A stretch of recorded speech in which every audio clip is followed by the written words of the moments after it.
দাদা নমস্কার, আসসালামু আলাইকুম। দাদা নমস্কার, সালাম।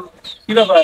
দাদা একটা কথা জিজ্ঞেস করার ছিল যে ধর্ম যার যার, উৎসব সবার, এটা তো আসলেই ঠিক, আমার তো মনে হয় ঠিক।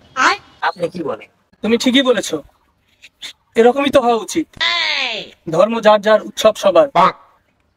তুমি আমাদের পুজোয় কিংবা দোল হোলি খেলায় তোমরা আসবা, তুমি তার ধর্ম পরিবর্তন করছো না।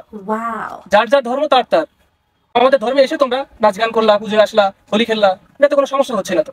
এরকমই তো হওয়া উচিত, এটাই তো ঐতিহ্য। নাচ গানে তো বাধা নাই, আর নাচ গান তো সবাই করতে পারবে। এটা আনন্দ না, সবার মনে আনন্দ দেয় এটা। ঠিকই বলেছেন দাদা, আপনার সাথে আমি সহমত। ধর্ম যার যার, উৎসব সবার, এটাই তো হওয়া উচিত বাঙালির কালচার। তো দাদা, সামনে তো আমাদের কোরবানি ঈদ, তা আপনি দাওয়াত রইল, আসেন। সকালবেলা নামাজ কালাম পড়ে একসাথে কোরবানি দিয়ে, কোরবানির গোস্ত দিয়ে ভাত খায় আপনি যাইন, সমস্যা নাই। ধর্ম যার যার, উৎসব সবার, আপনারা তো ধর্ম পরিবর্তন করতে বলতেছি। আসেন, আপনাদের দাওয়াত রইল। এই, আমার সাথে ভণ্ডামি করে তুমি? হ্যাঁ, বেয়াদব। এই, বেয়াদব। ধর্ম যার যার, উৎসব সবার তোদের বেলায়, আমাদের কেন? হ্যাঁ,